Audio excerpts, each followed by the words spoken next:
Enjoy the show at AMC. Alright guys, so Spies in Disguise, not only my last movie day of the year, but it's also my last, well, not my last movie of the decade, but my last movie day of this decade ever since I started this channel back in 2013, so that's something special. But anyways, let's review the final movie of 2019 and the final movie of the decade, Spies in Disguise, which is the newest spy slash espionage movie or whatever you want to call it, and it does of course star it's voice acted by Will Smith as the main character, and Tom Holland, who seems like he's trying to get into voice acting a lot more. I mean, he has Doolittle coming up, and he also has Disney Pixar's Onward, where he also voices characters. So he's trying to get into the voice acting career, it seems like, and I think that this is the perfect start, honestly. And as for the movie itself, I'm gonna be honest with you guys. The movie's story doesn't really offer anything new when it comes to like the spy genre, but the newest thing that the most clever thing that this movie does have to offer, and the most original thing that this movie has to offer, is the fact that the main character in this movie gets turned into a pigeon. And of course, how are you going to do like spy duties when you're turned into a pigeon? Well, this movie kind of shows you how, and I think that that's like the most clever thing that this movie has going for, because there is a lot of things that they could do with this movie when you have something as silly like that coming up, and it's only something that a animated movie would only be to carry, or a animated movie would only be able to tell. Like if you were to watch a movie like Spies in Disguise live action, it wouldn't really work all that well. But thank God they made it animated, and it is also distributed by Blue Sky Studios, which they do a pretty good job with their animated movies, especially when they have silly concept like this. I think that Blue Sky is definitely the studio to do it, and they did a pretty good job with this movie.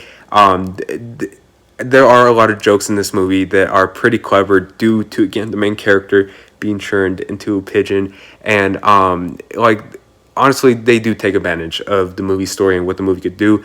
Will Smith does a really good job playing this main character. What's his name? I forgot his name in this movie, but he's a pretty good character. I don't think that there's nothing new to his character. Like there's not like a new specific quality to his character that is going to make him special, but he is a pretty interesting character overall, and I think that Will Smith is definitely the type of person to voice act this character, and I'm glad they chose Will Smith. He did a really good job.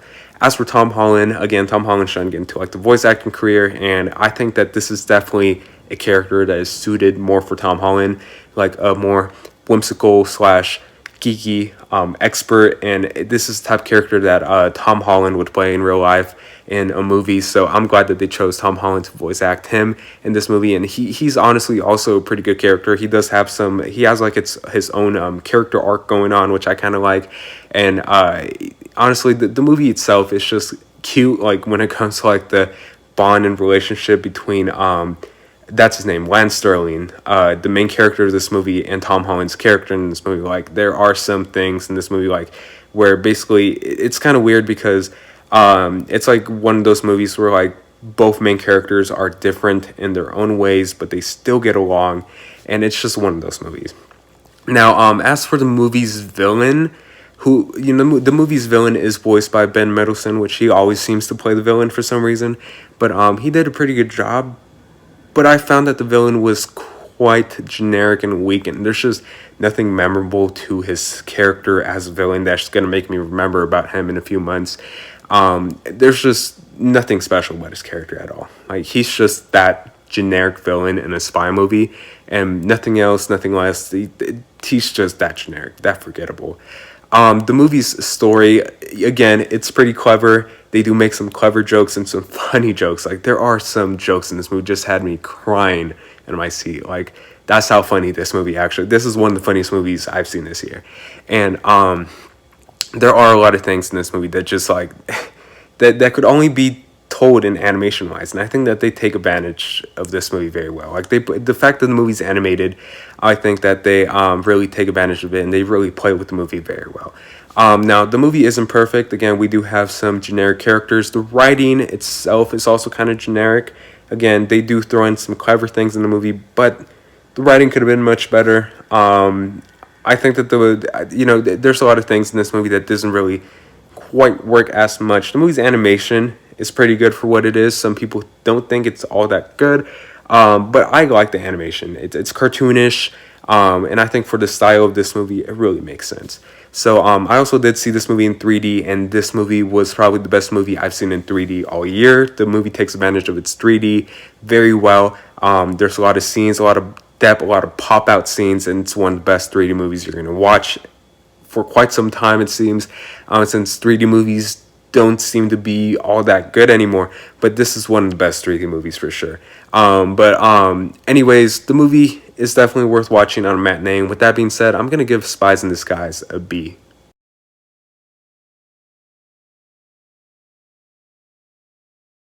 So anyways, guys, that concludes it.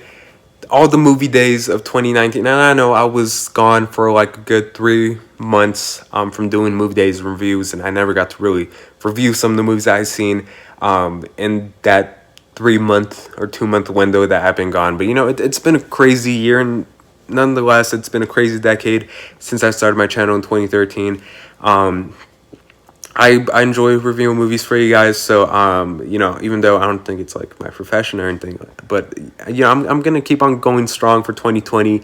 We're gonna have weekly releases, and I'm gonna be reviewing all those movies.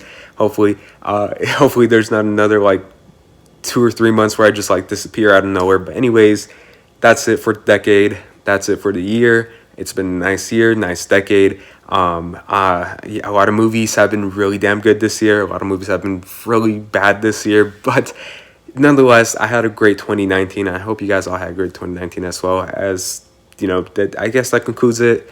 The last movie day of not just 2019, but the last movie day of the decade. And the movie itself was actually pretty decent. So there's that. It could have been much worse. I could have seen Cats for my worst. I could have seen Cats for my last movie of the decade, or my last movie day of the decade specifically. But anyways, thanks so much for watching. This is to a good 2020, hopefully. As always, thanks so much for watching. Please like and subscribe, and I'll see you guys later. Bye.